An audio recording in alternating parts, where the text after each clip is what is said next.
ॐ नमो भगवते वासुदेवाय। ॐ नमो भगवते वासुदेवाय। ॐ नमो भगवते वासुदेवाय। आप सुन रहे हैं मेरा घर वृंदावन द्वारा प्रसारित श्रीमद् भागवत महापुराण। नारायणं नमस्कृत्यं नरं चैव नरोत्तमं देवी सरस्वती व्यासं ततो जयमुदीरयते। द्वितीय स्कंद में आपका स्वागत है। द्वितीय स्कंद के इस एपिसोड में आप सुनेंगे 10वां अध्याय। मेरा घर वृंदावन हिंदू रीति रिवाज सनातन धर्म के प्रसार के लिए बहुत प्रयत्न कर रहा है। इस यात्रा में अब हमें आप सभी के सहयोग की और अधिक आवश्यकता है ताकि हम अपने वेदों, पुराणों, उपनिषदों और शास्त्रों आदि का ऑडियो बुक के रूप में पुनः संकलन कर आने वाली पीढ़ियों के लिए इन्हें संरक्षित कर सकें। तो आइए इस बेहद कार्य को साकार करने हेतु हम सभी साथ मिलकर इस जिम्मेदारी को निभाते हैं। इस शुभ कार्य में आपसे निवेदन है कि हमारे चैनल को सब्सक्राइब कर लें। तो आइए श्रवण करते हैं। प्रिय भक्तजनों, आपसे अनुरोध है कि कृपया करके वीडियो का श्रवण पूरा कीजिएगा। 10वां अध्याय भागवत के 10 लक्षण। श्री सुखदेव जी कहते हैं, परीक्षित, इस भागवत पुराण में सर्ग, विसर्ग, स्थान, पोषण, उति, मनवंतर, ईशानु कथा, निरोध, मुक्त और आश्रय, इन 10 विषयों का वर्णन है। इनमें जो 10वां आश्रय तत्व है उसी का ठीक ठीक निश्चय करने के लिए कहीं श्रुति से, कहीं तात्पर्य से और कहीं दोनों के अनुकूल अनुभव से महात्माओं ने अन्य 9 विषयों का बड़ी सुगम रीति से वर्णन किया है। ईश्वर की प्रेरणा से गुणों में क्षोभ होकर रूपांतर होने से जो आकाश आदि पंचभूत, शब्द आदि तन्मात्राएं, इंद्रियां, अहंकार और महत्व तत्व की उत्पत्ति होती है उसको सर्ग कहते हैं। उस विराट पुरुष से उत्पन्न ब्रह्मा जी के द्वारा जो विभिन्न चराचर सृष्टियों का निर्माण होता है उसका नाम है विसर्ग। प्रतिपद नाश की ओर बढ़ने वाली सृष्टि को एक मर्यादा में स्थित रखने से भगवान विष्णु की जो श्रेष्ठता सिद्ध होती है उसका नाम स्थान है। अपने द्वारा सुरक्षित सृष्टि में भक्तों के ऊपर उनकी जो कृपा होती है उसका नाम है पोषण। मनवंतरों के अधिपति जो भगवत भक्ति और प्रजा पालन रूप शुद्ध धर्म का अनुष्ठान करते हैं उसे मनवंतर कहते हैं। जीवों की वे वासनाएं जो कर्म के द्वारा उन्हें बंधन में डाल देती हैं उति नाम से कही जाती हैं। भगवान के विभिन्न अवतारों के और उनके प्रेमी भक्तों की विविध आख्यानों से युक्त गाथाएं ईश कथा हैं। जब भगवान योग निद्रा स्वीकार करके संयम करते हैं तब इस जीव का अपनी उपाधियों के साथ उसमें लीन हो जाना निरोध है। अज्ञान कल्पित क्रयतत्व, भोक्तृत्व आदि अनंतम भाव का परित्याग करके अपने वास्तविक स्वरूप परमात्मा में स्थित होना ही मुक्ति है। परीक्षित, इस चराचर जगत की उत्पत्ति और प्रलय जिस तत्व से प्रकाशित होते हैं वह परम ब्रह्मा ही आश्रय है। शास्त्रों में उसी को परमात्मा कहा गया है जो नेत्र आदि इंद्रियों का अभिमानी दृष्टा जीव है। वही इंद्रियों के अधिष्ठात्र देवता सूर्य आदि के रूप में भी हैं और जो नेत्र गोलक आदि से युकृत दृश्य देह हैं वही उन दोनों को अलग अलग करता है। इन तीनों में यदि एक का भी अभाव हो जाए तो दूसरे दो की उपलब्धि नहीं हो सकती। अतः जो इन तीनों को जानता है वह परमात्मा ही है। सबका अधिष्ठान आश्रय तत्व है, उसका आश्रय वह स्वयं ही है, दूसरा कोई नहीं। जब विराट पुरुष ब्रह्मांड को फोड़कर निकला तब वह अपने रहने का स्थान ढूंढने लगा और स्थान की इच्छा से उस शुद्ध संकल्प पुरुष ने अत्यंत पवित्र जल की सृष्टि की। विराट पुरुष रूप नर से उत्पन्न होने के कारण ही जल का नाम नार पड़ा और अपने उत्पन्न किए हुए नर में वह पुरुष 1000 वर्षों तक रहा। इसी में उसका नाम नारायण हुआ। उन नारायण भगवान की कृपा से ही द्रव्य, कर्म, काल, स्वभाव और जीव आदि की सत्ता है।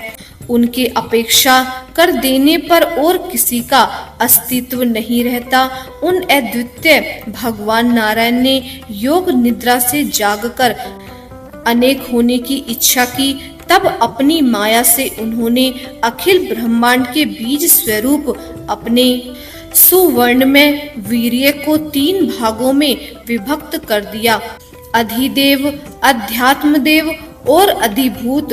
परीक्षित, विराट पुरुष का एक ही वीर्य 3 भागों में कैसे विभक्त हुआ सो सुनो। विराट पुरुष के हिलने डुलने पर उनके शरीर में रहने वाले आकाश से इंद्रिय प्रबल, मनोबल और शरीर बल की उत्पत्ति हुई। उनसे इन सब का राजा प्राण उत्पन्न हुआ। जैसे सेवक अपने स्वामी राजा के पीछे पीछे चलते हैं, वैसे ही सबके शरीरों में प्राण के प्रबल रहने पर ही सारी इंद्रियां प्रबल रहती हैं और जब वह सुस्त पड़ जाता है तब सारी इंद्रियां भी सुस्त हो जाती हैं। जब प्राण जोर से आने जाने लगा तब विराट पुरुष को भूख प्यास का अनुभव हुआ। खाने पीने की इच्छा करते ही सबसे पहले उनके शरीर में मुख प्रकट हुआ। मुख से तालु और तालु से रसेंद्रियां प्रकट हुई। इसके बाद अनेकों प्रकार के रस उत्पन्न हुए जिसे रसना ग्रहण करती है। जब उनकी इच्छा बोलने की हुई तब वाक इंद्रियां, उसके अधिष्ठात्र देवता अग्नि और उनका विषय बोलना, ये तीनों प्रकट हुए। इसके बाद बहुत दिनों तक उस जल में ही वे रुके रहे। श्वास के वेग से नासिका छेद प्रकट हो गए। जब उन्हें सूंघने की इच्छा हुई तब उनकी नाक घ्राणेंद्रियां आकर बैठ गईं और उसके देवता गंध को फैलाने वाले वायु देव प्रकट हुए। पहले उनके शरीर में प्रकाश नहीं था, फिर जब उन्हें अपने को तथा दूसरी वस्तुओं को देखने की इच्छा हुई तब नेत्रों के छिद्र, उनका अधिष्ठाता सूर्य और नेत्रेंद्रिय प्रकट हो गए। इन्हीं से रूप का ग्रहण होने लगा। जब वेद रूप ऋषि विराट पुरुषों को स्तुतियों के द्वारा जगाने लगे तब उन्हें सुनने की इच्छा हुई। उसी समय कान, उनकी अधिष्ठात्र देवता, दिशाएं और श्रोतेंद्रियां प्रकट हुई। इसी से शब्द सुनाई पड़ा। जब उन्होंने वस्तुओं की कोमलता, कठिनता, हल्कापन, भारीपन, उष्णता और शीतलता आदि जाननी चाहिए तब उनके शरीर में चर्म प्रकट हुआ। पृथ्वी में से जैसे वृक्ष निकल आते हैं उसी प्रकार उस चर्म में रोए पैदा हुए और उसके भीतर बाहर रहने वाला वायु भी प्रकट हो गया। स्पर्श ग्रहण करने वाली त्वचा इंद्रिय भी साथ ही साथ शरीर में चारों ओर लिपट गए और उसे उन्होंने स्पर्श का अनुभव होने लगा। तब उन्हें अनेकों प्रकार के कर्म करने की इच्छा हुई। तब उनके हाथ उग आए। उन हाथों में ग्रहण करने की शक्ति, हस्तेंद्रियां तथा उनके अधिष्ठ देवता इंद्र प्रकट हुए और दोनों के आश्रय से होने वाला ग्रहण रूप कर्म भी प्रकट हो गया।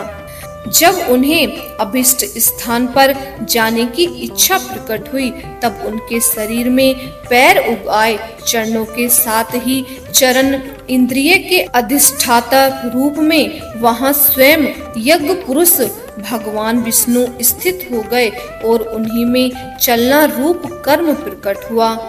मनुष्य इसी चरनेंद्रियों से चलकर यज्ञ सामग्री एकत्र करते हैं। संतान रति और स्वर्ग भोग की कामना होने पर विराट पुरुष के शरीर में लिंग की उत्पत्ति हुई। उसमें उपस्थेंद्रियां और प्रजापति देवता तथा इन दोनों के आश्रय रहने वाले काम सुख का आविर्भाव हुआ। जब उन्हें मल त्याग की इच्छा हुई तब गुदा द्वार प्रकट हुआ। तत्पश्चात उसमें पायु इंद्रिय और मित्र देवता उत्पन्न हुए। इन्हीं दोनों के द्वारा मल त्याग की क्रिया संपन्न होती है। अपान मार्ग द्वारा एक शरीर से दूसरे शरीर में जाने की इच्छा होने पर नाभि द्वार प्रकट हुआ। उससे अपान और मृत्यु देवता प्रकट हुए। इन दोनों के आश्रय से ही प्राण और अपान का विच्छोह है यानी मृत्यु होती है। जब विराट पुरुष को अन्न जल ग्रहण करने की इच्छा हुई तब कोख, आंतें और नाड़ियां उत्पन्न हुई। साथ ही कुक्षी के देवता समुद्र, नाड़ियों के देवता नदियां एवं तुष्टि और पुष्टि ये दोनों उनके आश्रित विषय उत्पन्न हुए। जब उन्होंने अपनी माया पर विचार करना चाहा तब हृदय की उत्पत्ति हुई। उससे मन रूप इंद्रिय और मन से देवता चंद्रमा तथा विषय कामना और संकल्प प्रकट हुए। विराट पुरुष के शरीर में पृथ्वी, जल और तेज से 7 धातुएं प्रकट हुई। त्वचा, चर्म, मांस, रुधिर, मेद, मज्जा और अस्थि। इसी प्रकार आकाश, जल और वायु से प्राणों की उत्पत्ति हुई। श्रोत्रादि सब इंद्रियां शब्द आदि विषयों को ग्रहण करने वाली हैं। वे विषय अहंकार से उत्पन्न हुए हैं। मन सब विकारों का उत्पत्ति स्थान है और बुद्धि समस्त पदार्थों का बोध करने वाली है। मैंने भगवान के इस स्थूल रूप का वर्णन तुम्हें सुनाया है। यह बाहर की ओर से पृथ्वी, जल, तेज, वायु, आकाश, अहंकार, महत्व तत्व और प्रकृति इन 8 आवरणों से घिरा हुआ है।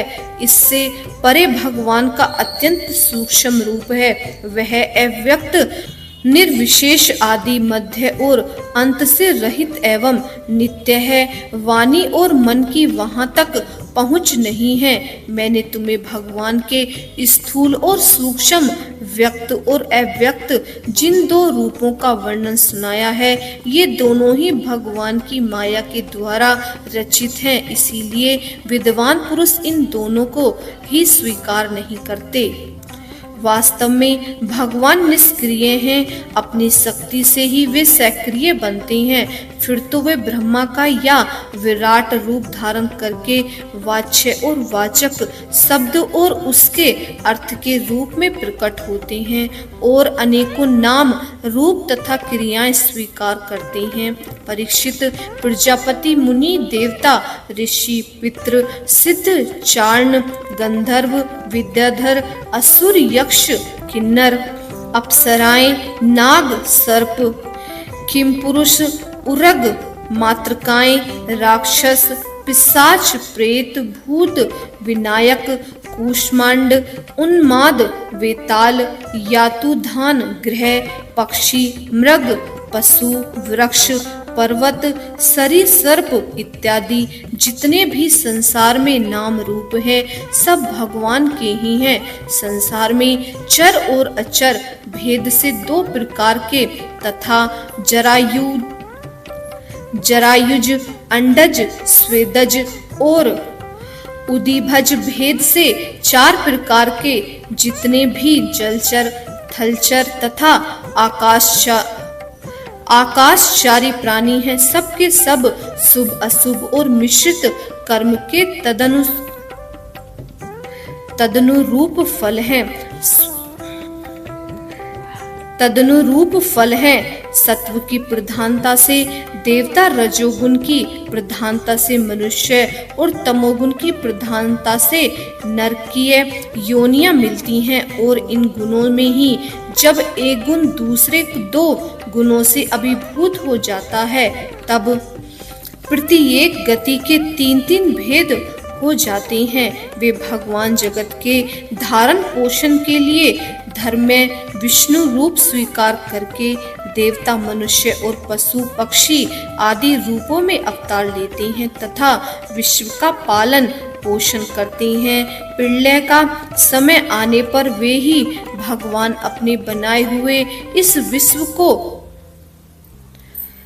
काल अग्नि स्वरूप रुद्र का रूप ग्रहण करके अपने में वैसे ही लीन कर लेते हैं जैसे वायु मेघमाला को परीक्षित